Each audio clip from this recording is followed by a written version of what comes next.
Welcome, everybody. You are tuned into the Melting Spot Podcast, the podcast for anyone and everyone. I am Isaiah Fecho, your host, and today I'm here with my good friend, Colin Foley, a.k.a. Cofo, a.k.a. Cofo You Crazy, a.k.a. Senor Huevos.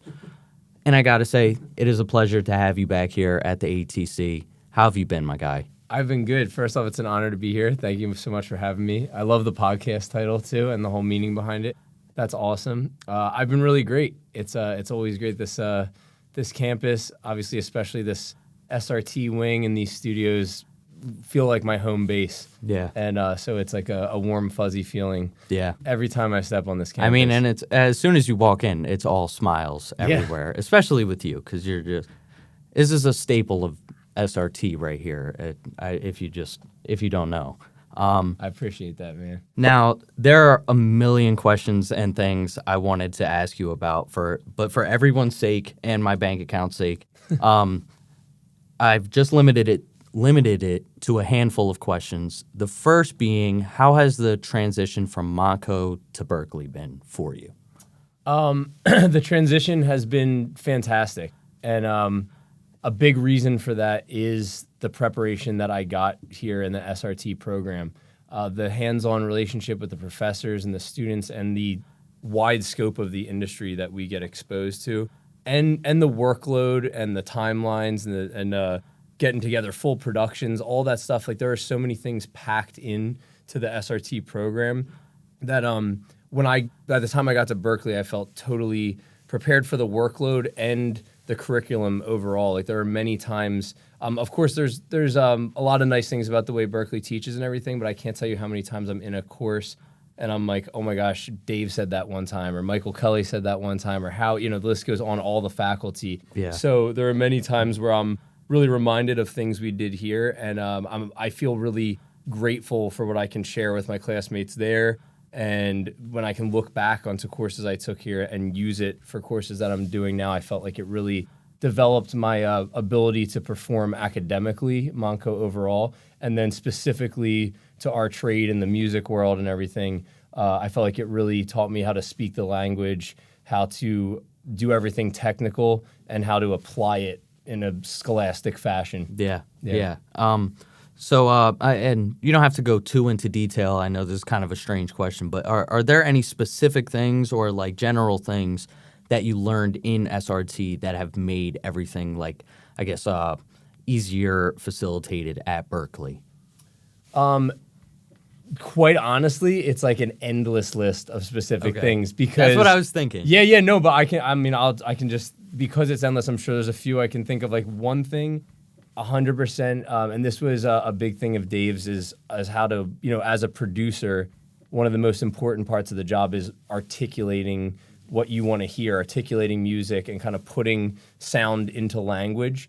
That has been a tremendous influence on me at Berkeley, where there's courses where we're discussing the emotionality of music, or what a production's trying to accomplish, or the feeling, or what an artist might do. And practicing that and refining that skill here has definitely carried over into all my projects at Berkeley. And then, even on the specific thing, I like specific things within software, whether it be within Reason or within Pro Tools. There's stuff that Michael Kelly taught me where I remember my first 140 class here, there's concepts that I'm using in Reason courses that I've taken at Berkeley. There's all sorts of Pro Tools tricks, all the tricks and sayings that Howie has that I apply when I'm using Pro Tools. There's music business stuff that I got from the business courses with Michael Kelly. The actual music theory courses we take here, I mean, because Berkeley is, very focused on music theory and it takes off fast with that. So I felt like I wasn't just, thrown into the deep end because of everything I learned here. So, those are two. I see you shaking your head. Like, I know you've had those professors. You know what I'm talking about. Like, dude, and it's, I know, not obviously going on to another school, but I know that feeling of like when I walk into like a friend's studio or a local studio or something, and I like, there are things that I've learned here that even in like the music community, I can provide because of like learning from Dave. Like there's something that Michael Kelly said in one of his business classes one time, and it's that if you play almost pretty much any song for Dave, after one listen, he can quite literally tell you like 1,000 things about that song. Oh yeah. And that, like, I didn't quite understand. I thought Kelly was hyperbolizing, But as I learned, I realized he may have shorted him on that number. Like it's as your ear grows, you hear different. It's music is. I think about how I heard music as a kid, and it just can't be the same. It'll never be the same. You know, it is. It's quite magical. It absolutely is. It's amazing you bring that up too, because I'm always so amazed by that with Dave, and I think that's. I mean, he could only answer this, but I feel like it's a combination of definitely God-given talent and then just complete surrender to the craft. Like, his whole life has been dedicated to music. So you'll see it even sometimes. He might be having a conversation, having a snack or something. Something's playing. Hold on a sec. You got to stop that. This is the snares off beat, whatever it is. And you're like, how did you even hear? It's just ingrained. It's like a telepathic communication with music, and that's something to strive for. He can give you a pretty good review on your mix coming through your computer speed. Oh yeah. It's like it speaks to his expertise, and it kind of helps me tie into this next question here. With your personal work, do you feel like the things you've learned from Dave and Monco have made that easier? And if so, how? They have made me so much more efficient, and they've made me realize what I'm trying to accomplish, how to accomplish it, and the smartest way to go about it. I mean, because of what I learned in SRT, my whole songwriting process has completely changed. And again, efficiency is like the main word that comes to mind, because I love, putting out ideas, and then you sculpt them and get it into place. But now it's like I have a much better instinct for like, there's that bridge is too long, or that's repetitive, or here's how I could go about it, or what do I want to hear, and whether it be plugins or effects or automation could I use to create that. So this program taught me how to marry ideas with execution for sure. Yeah, I think that's really the magic of like what we do and what Dalton does, and it's taking the time to learn the science, the history, the technical aspects, everything about what goes into creating something, a quality creation, is like it's so important, and it's so necessary. You know what I mean? Absolutely.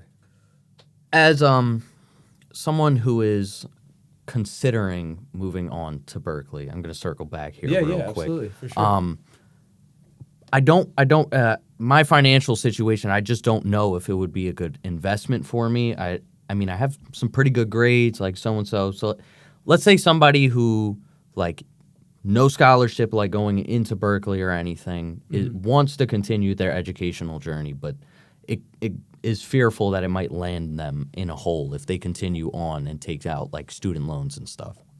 Is there anything you would suggest to people maybe going down that path or considering? I know you work full time and like you bust your ass to pay your tuition and everything. So appreciate that. But yeah, the whole financial element of it, that's something to consider. I would say to be practical on the opportunities you have and what you need to go to get what you need to do to get where you're going, basically. So. There's definitely an expense involved in it. I like personally, even with paying a lot of it out of pocket, I have to use FAFSA and stuff like that. And I don't love the idea of having those debts and that kind of thing. And that's a very real, unfortunate situation that a lot of students face. And it's always unfortunate being in debt. So that's something to not be taken lightly. For me personally, on top of just constantly challenging myself, like I love the actual kind of accountability of schoolwork, and I personally love school. So for me, like that off the bat, it's a no-brainer. It's worth it for me. And it's cool to get exposed to like all sorts of networks and different people. So that's an advantage in general. But like for me, I can say one of the biggest things is I'm really interested in being an educator in music production too. So the more degrees, the higher I take my school training, the further I can go and the more opportunities open for me with education. So that's a big part of why, like for me, it's like whatever debt I acquire by doing it, it's very much worth it. Yeah. But I'd say also it depends maybe too what like career path you have. If you're kind of already doing what you love to do and you don't see any barriers, that's something to consider too. Or maybe going to Berkeley will help build your skill set even more, keep you in practice so you stay sharp to do good at the job you're working. Yeah. So there's a lot of things to consider about it. But Almost hearing you talk about it, I kind of got the vibe right away that you're so locked in on this and you know what you want to do that that's your only option. I mean, correct me if I'm wrong, but like for me, that what holds me back is a little bit of fear. You know what I mean? Yeah, and that is quite obviously been eliminated from your thing, and I really admire that, because hearing you talk about it, it's almost like, for me, if I was in your shoes, I would be thinking like, yeah, this is like, if I don't do this, I kind of not wasted, of course, never a waste, but you know, it's a lot of time I kind of missed out on. And if it's not what you really want to do, then maybe don't do it. But if it's what you want to do, you got to go all in and take the risks. Yeah. And like, it's kind of exciting to think about. For sure. I mean, it's certainly, different strokes for different folks, but there's nothing wrong with even like wanting to just like the accomplishment, not in like a egotistical way, the accomplishment in that you just want to challenge yourself. Yeah. You know what I mean? Maybe you don't know exactly what the degree, like, you know what I mean? I've been fortunate enough to find work and I'm pursuing music professionally, personally, and with other people. But like, there's also an allure to having that goal running simultaneously and just seeing how much I can accomplish just for, my own, whatever it be, self-confidence or just feeling of passion, You're making me want to do push-ups in between mixing. Yeah, I know it sounds like overly deep, but it's real. That's like been my experience. Yeah, exactly. It's 5 push-ups, practice EQ. 5 push-ups, practice compression. Supersets with Pro Tools. yeah, I like that. Turning knobs in between reps. Let's see here. So something that's always funny to me is to think back of when we started. Yeah. Like, you were really my first SRT homie, Likewise. Like, we sat across from each other in the computer room right over there.